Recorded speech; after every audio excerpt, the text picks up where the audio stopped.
Welcome to the Beyond 6 Seconds podcast. I'm your host, Carolyn Keel, and on today's episode, I'm speaking with Maria Davis-Pierre, a licensed mental health counselor, autism awareness advocate, and founder of the organization Autism in Black. As the parent of 2 autistic children and being autistic herself, she uses her professional expertise to connect with and empower Black parents of autistic children. Through Autism in Black, she also provides essential training to organizations to help them serve the Black disability community more effectively. She's been featured for her work in Forbes, The New York Times, USA Today, Parents Magazine, and on PBS, and has collaborated with Microsoft. Maria, welcome to the podcast. Thank you for having me. I'm so excited to be here. Yeah, I'm so excited to have the chance to talk with you and learn more about your work and your own journey as an autistic person. So, how did you discover that you are autistic? So I am newly diagnosed. So I've had my diagnosis about a year. And what happened was I was actually going to my psychiatrist to get a prescription for my ADHD medication. Mm-hmm. And it was a new doctor that I was meeting with. I was going in because COVID had really, what I thought had really done a number on me. Just, having to be in the house for so long and not really engaging. And I went there for an appointment and he was like, has anybody ever talked to you about you being autistic? And I hadn't even said anything about having kids who are autistic or anything. He was just like, nobody's ever said that to you? I was like, no. Yeah, I was shocked because I never thought that, I always just thought it was my ADHD, but there is a strong overlap. So he's like, yeah, I can give you the diagnosis. I said, no, I think I want to do some evaluations here. And he was like, you're autistic. And I was like, I think I want to do some evaluations, and ended up doing the evaluations and very much so got the diagnosis. Wow. Yeah, it's interesting. A lot of my guests will find out that they're autistic after their own children have been identified or diagnosed as autistic. And then, and sometimes it comes from the same doctor, or it really takes a doctor sometimes to recognize that. And that's very interesting. Wow. Very. Yeah. Such a difference from what we did with my daughter. So yeah, completely different experience. Really? So was your daughter identified much earlier in her life? Yes, but it was a fight. She's 10 now, but she got her diagnosis at 18 months. And it really came only because I sat and boycotted in the pediatric neurologist's office for a week. So that's why she got her diagnosis. So she took a lot of fighting to get hers, and mine was just like, here you go, hand it to me. So it was completely different experiences. Yeah, the whole diagnosis process around autism is so it really seems to depend on the provider and people. It's not always consistent. So not at all. Very interesting. You had such different experiences. So what was it like for you growing up? You mentioned you have ADHD and have been autistic, even though you weren't aware of that until recently. What was it like for you growing up as an autistic girl with ADHD? So I didn't even get my ADHD diagnosis until 19, until going into college. I would be considered, I guess, twice exceptional. So in school, when I was in elementary, middle, and high school, I was in the gifted program. I had a extremely, and still have a extremely high IQ. So I guess that really helped with my ability to mask. And looking back at my childhood now, I can see how I would really kind of watch the people that were around me and just mimic what they were doing. I really had to do a lot of thinking about conversations and what to say before saying them. I've always been, like socially awkward, weird, whatever people want to say. In childhood, it was just, for me, everything that I experienced was so normal. It's kind of hard to look back and be like, oh, there it is, because it's still occurring now with my children. So my behaviors and their behaviors all seem so normal to me. So it's kind of like, I can't be like, oh, yep.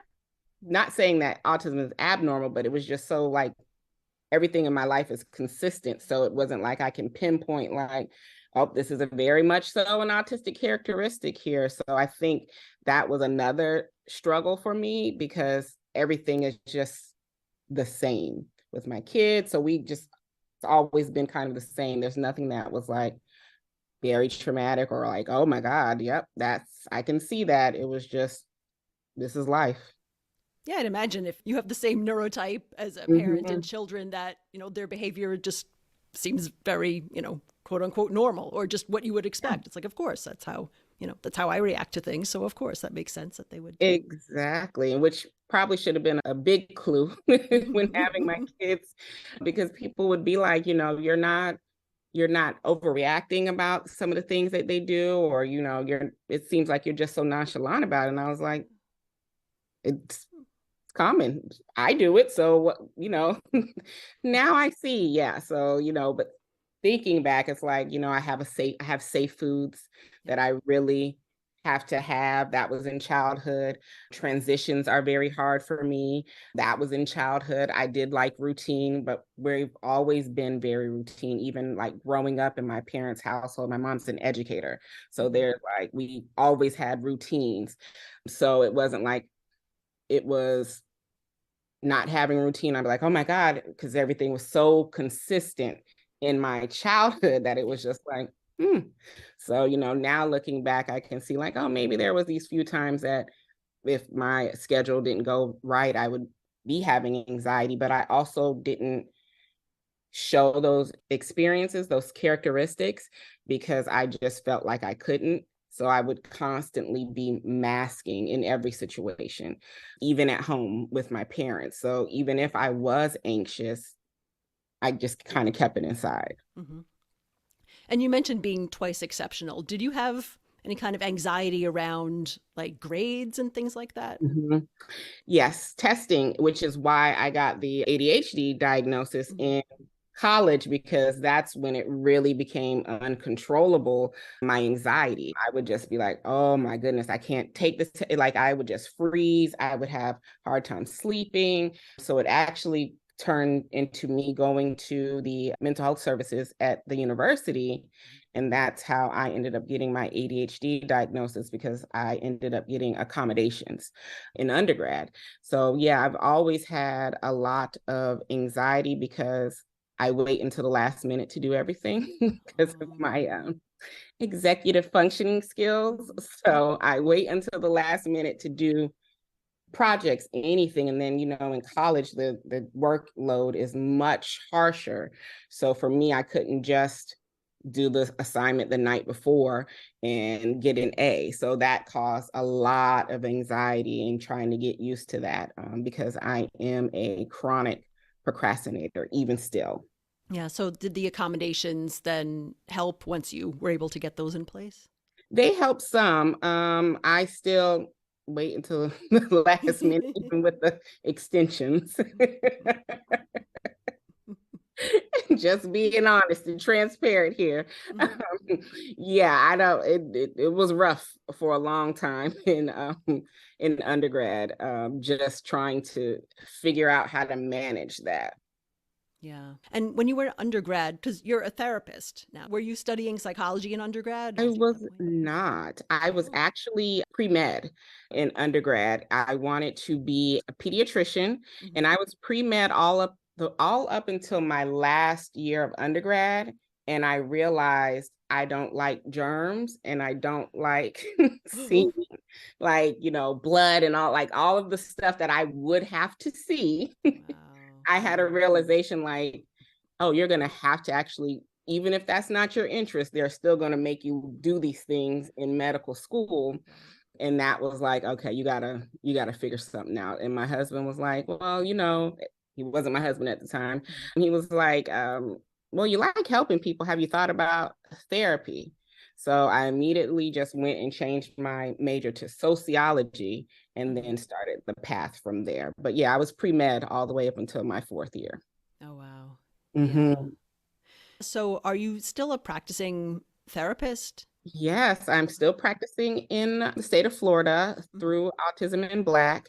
But now it's shifted from my original work, and now I just really provide therapy to those who are coming to Autism in Black, the parents, and when they need like parent coaching or they're having a struggle. So if you're in the state of Florida, then I provide therapy. Oh, fabulous. Yeah, Mhm. I'd love to learn more about Autism in Black because I know it's an organization that you started, Mhm. but there's a lot of different aspects to it. So I guess at the beginning, what inspired you to start Autism in Black? My daughter and our experience in that whole journey of getting her diagnosis, I stated a little bit, but really what happened is at 6 months, I noticed signs of developmental delay. And I knew then, I was like, huh, she could be autistic. And I took it to my husband. He's a licensed physician, he's an internist. And he was like, don't try and diagnose my kid. You diagnose your, your clients. You keep that over there. But at 10 months, she actually regressed in her speech. And that was like, okay, yeah, we got to go and start this process. So I went to the pediatrician. Pediatrician wanted to wait. I was like, well, I don't know who to go to. You can't give the diagnosis. Who do I go to? She recommended me to Early Steps in the state of Florida. Other states have different names for it, but it's before age 3. We went through that whole process of all the professionals, looking at her and tracking her behaviors and things of that nature. They thought she was autistic, but they were like, she's too young.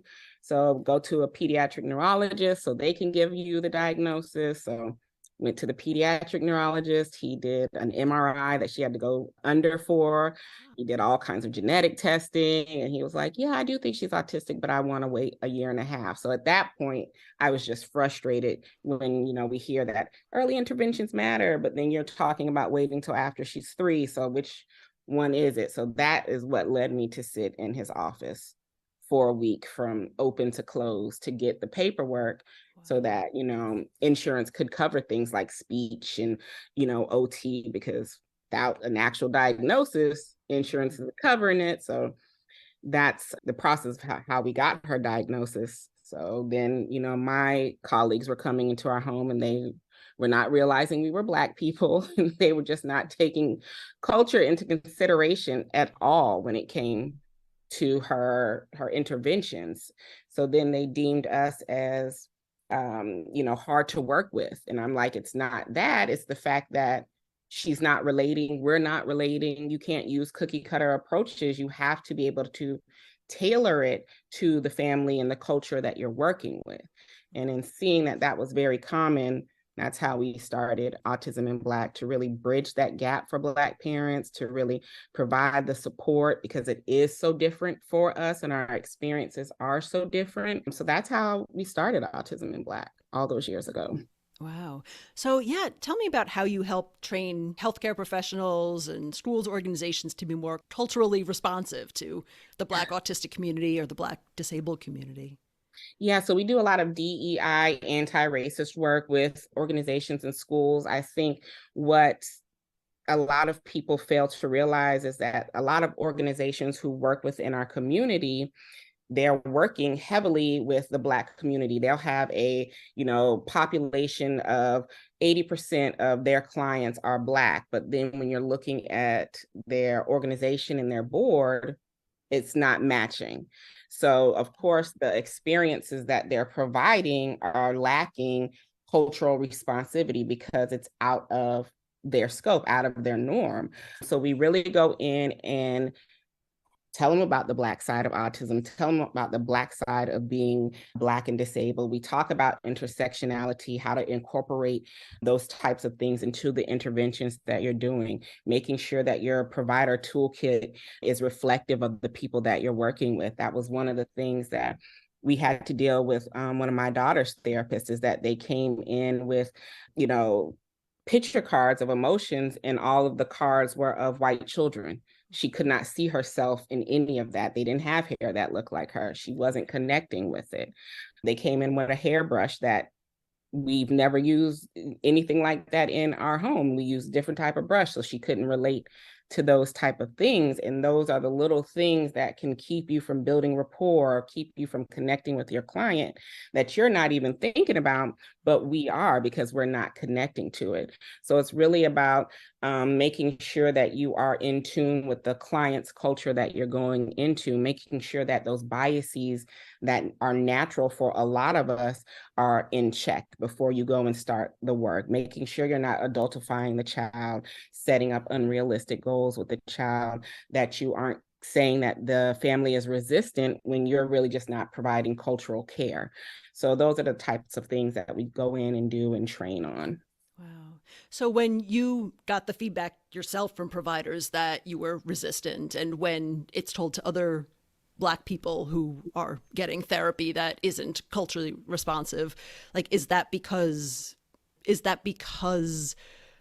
the child isn't responding to the therapy because they don't identify with it? Or is it because the family's kind of questioning or pushing back on some of the methods? Like, what does that usually look like? It could look like, so for us, it was just, me asking for materials, different materials be used, me setting up boundaries in my home, or me questioning what's going on. It was a lot of the biases that came into place with me and that provider, because when that person was working with other individuals who were doing the same thing, it was met with a much different response.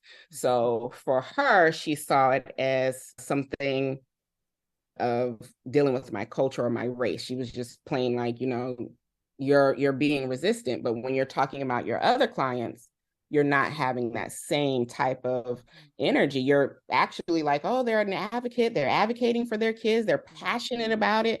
But I'm angry and upset and things. These are all terms that she used to describe me. So, it was just, I'm just questioning what you're doing with my child. So what's the difference between me and this white mother? The only difference is I'm Black. And when asking her about it, she was, no, I can't, and it just was the whole thing. So those are the types of things, just doing things that we would do to ask about the care of our children, but the biases are getting in the way and you are perceiving it differently. So now you're labeling us with all these negative terms that you wouldn't give someone else of a different racial background. Mm-hmm. Yeah. And it's so important as a parent to be an advocate, especially when your child is so young and there's so many different therapies, and not all of the therapies are helpful or good for children. And so it's so important for the parents to be involved. So of course you should be able to ask questions and, Exactly. from what your child's experiencing and what kind of therapy they're getting. Exactly. I have the right to be in the room, with speech and OT. This isn't a mental health therapy session. It's speech and OT, and you're in my house. So, I'm going to be around. I'm not going to leave. I'm going to see what you're doing with my 2-year-old child. I'm going to have questions because it is my profession. And because I know a lot of these things, of course, I'm going to have questions. Of course, I'm going to question your methods if I feel that they're not working, or ask to see the treatment plan, things of that nature. And, it just was not met with a professional response. Yeah. And so now with Autism in Black, how do you help train healthcare professionals in schools? Like, do you shadow them while they're working? Do you provide like conferences and education for them ahead of time? Or what does that usually look like? It's dependent on the actual organization, on the school. So we do have a curriculum that we have that they can take. We do trainings. I don't really shadow people or do that. I provide them with the tools in a training, and then they implement those tools within their work. So it really just depends on what that organization is wanting. Sometimes they will just go ahead and license our curriculum, and then one person will get trained in it, and then they will train the others there. Sometimes it's a group training that we're doing over a period of time. Sometimes it's them hiring me as their consultant, looking over their paperwork, making sure their paperwork is culturally responsive, looking over their standards as an organization, making sure those are culturally responsive, and then also providing the training, make sure their materials are reflective of those that they're serving. So it really depends on what the organization is wanting, and we kind of tailor it to that. Yeah, I think that's really, really great and powerful tools for people to be able to use. Yeah, really, really important to share. And Autism in Black, you also have a conference that you run along with it. And actually, at the time that we're recording this, you just finished up your conference that was at the end of April. So, yeah, tell me about that, how the idea for a conference got started and what the goal of the conference is. Yeah, so the goal and the mission of Autism in Black is really to make sure that we're getting the information to the Black community, because we know that that is one of the biggest issues, is that the information doesn't get to our community in the same way it gets to other communities. And by the time it gets to our community, usually they've moved on to something else. So the information is outdated. With that, our biggest thing has been to bridge that gap in many ways. And at first we started with our podcast to try to get the information out there. And then it was like, let's do something where we're cultivating this space where we can come together. So that's how the conference came about 3 years ago. It's like, okay, we're going to try out this conference. I was like, we're going to see how it goes. I really wasn't expecting a lot of people, but the first year we had 300 people. And I was like, wow. Okay, this is needed. People are responding. I actually need to put a little more effort here into this. So every year we've continued to build, and yeah, we just had our third one. The theme of it was cultivating the Black family experience. We had many, many amazing speakers. We are one of the only, if not the only, Black autistic-led, Black neurodivergent-led conference. So all of our speakers, well, majority of our speakers are either autistic or neurodivergent. So we're speaking from our lived experiences in addition to our professional experiences. And I think that that is just so helpful for our community. Like, you come in and you get to sit and really learn and see how we've had to maneuver through society and what that intersectionality looks like for us, and how we've had to, really put a lot of parameters in place to protect ourselves. So we had ASIA 2, we had nigh functioning autism, Sharia, we had Black Girls Lost Keys. So we had a lot of amazing speakers just speaking on many different topics. Sharia did a lovely presentation on autism in the media and how that is portrayed. We had people talking about, ASIA 2 talked about behaviorism. We had sessions on, all different age ranges of what autism is, right? What it is, it went for younger children and then all the way up to adulthood. We had an autistic adult panel session where every single person on the panel was a Black autistic adult.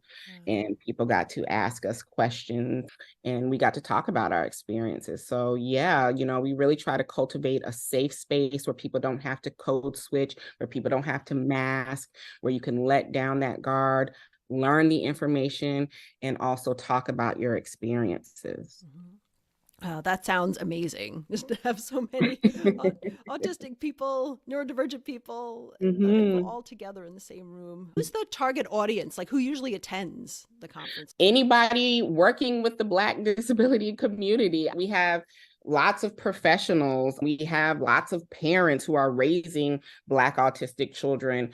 We have people from universities. We have local universities or universities in the state of Florida that buy group packages for their board.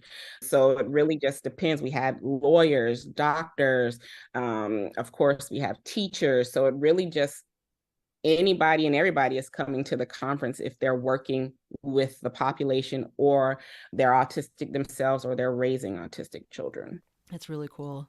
Again, just to see Black autistic people sharing their own experiences, because we don't tend to see that, like, in the media. It's still like very white, very male. Like, it's just starting to expand a little bit, but there's still so far we need to go. So seeing those examples, that's really great. Yes, so far we have to go. And, I think that's another issue, is like when you see other, like disability conferences or you see other autism conferences, they're not diverse at all. And they may have one Black speaker, or they may talk about, multicultural things, but they're not really breaking it down for the varying communities. Or they feel like, autism has no color, so we should just give general information, and not understanding intersectionality. So my experience is completely different. I have so many worries just about making it home safe, right? And what that is. So just not understanding that intersectionality piece, I think, is what is just a disservice to the community as a whole, because it is completely different for me. Yeah.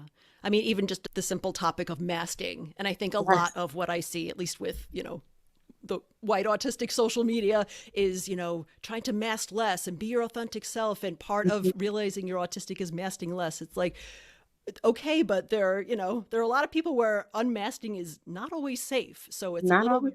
irresponsible potentially to Mhm. tell everyone that their goal should be completely unmasking. It's not Yes. realistic and it's not always safe. It's not, and then we also have to think about the code switching Yeah. aspect. So yeah, we have to think about our safety first, and I think that is really what's lacking in a lot of conversations, not thinking about how Black parents really have to, what I call the Black side of parenting. We really parent differently because it's a fine line for us regarding keeping our children, children, and then also telling about the harsh reality of the world because of their skin color. Like the decisions that a lot of Black parents make are based on fear and protection.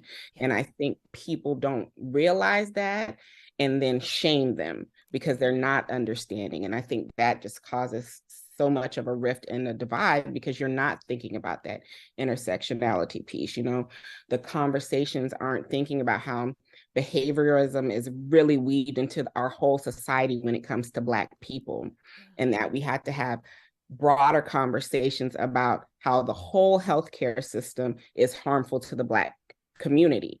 And we really need to be making sure that it's not just taken out of ABA, but every single place, because there are healthcare professionals who have commented on my stuff who don't understand intersectionality, who don't want to have those conversations. There's Black people going in hospitals and not coming out, so the conversation about it needs to be so much broader, because for us, we experience it as soon as we step out of our home. Yeah, absolutely. It's important for people to really understand that. Yeah. Mm-hmm. Mm-hmm. And you mentioned as part of Autism Black that it started as a podcast. So tell me about what kind of topics you talk about on the podcast, and is it similar to what's covered in the conference? Yeah, so our podcast came after we started our organization. Yes, but yes, it's very similar to the conference. We're talking about all things autism in Black. So that Black side of what we experience, and also just getting that information to us. So we may have, school psychologists or a clinical psychologist come on and really talk about the biases that are within evaluations, or how to make sure that you are getting culturally responsive evaluations done, because we know that one thing that happens with us is that we get misdiagnosed, right? So Yeah. we may have a doctor come on, or we may have an educator come on, or an advocate come on and talk about, this is what you need to do to make sure that your child or you isn't taken advantage of. So it's really about getting the information to us, and then also talking about how that particular topic impacts us differently. Yeah. And I guess it's another medium to be able to get your message out to a broad Yes. range of people. You've got the Yes. conference with people in person, and then the podcast that anyone can listen to. So, Anyone can listen to. And we try to keep that in mind. Like all of our speakers, we try to make sure that they have a spot on our podcast. So if you can afford the conference or come to the conference, you can still listen to the podcast and get a little bit of that information so that you can apply it and use it. that's really powerful. Wow. So, overall, what are your biggest goals for Autism in Black? Oh, wow. That's a, a good Very huge question there. question. I think one that is continue bridging that gap for us. I really want to eventually have autism in Blacks in every state. That's something that we're moving towards now. We just started a community and we're going to start having, autism in Black meetings in every state. So I really want to make sure that we are as accessible as possible to people, that our trainings continue to be national and international. So we just want to continue to grow and make sure that we are making a platform for Black autistic people, Black disabled people, and that people understand our experiences and don't try to continue to keep us out of conversations that our voice is needed. Yeah, that's really important. And that's so cool to hear that you're expanding. Your goal is to expand to all 50 states because this is absolutely needed everywhere. Wonderful. Maria, how can people get in touch with you if they want to learn more about autism in Black? Sure, you can go right to our website, autisminblack.org. If you're interested in getting the replays of the conference, you can purchase those at autisminblack.org/conference 2023 replays. You can join our membership community, autisminblack.org/membership. I'm on social media. I'm most active on Instagram, Autism in Black. So yeah, you can take one of those methods. Okay, great. Yeah, I'll put links to your Instagram and the conference website as well so that people can click on it from the show notes. Thank you. Very cool. Yeah, Maria, as we close out, is there anything else that you'd like our listeners to know or anything that they can do to help or support you? Sure. One thing I really stress is that for the Black community is continue advocating in the way that you need to. Don't be ashamed or feel ashamed either because you're raising an autistic child or because you're autistic yourself. Your experiences are your experiences, and don't let others shame that for you. For everyone else, I really want you to use your privilege to continue to advocate for, marginalized communities, because it is tough out here. And if we're truly calling ourselves advocates, then that is a part of the work that you have to do. You have to think about marginalized communities. You have to think about the Black community. You have to think about the LGBTQIA community. You have to think about the disability community if you're true advocates. So take that into consideration when you're out here advocate for marginalized communities as well. Yeah, absolutely. So important to keep that in mind. Maria, thank you so much for being on the podcast. It was great talking with you. Thank you so much. Thank you for having me.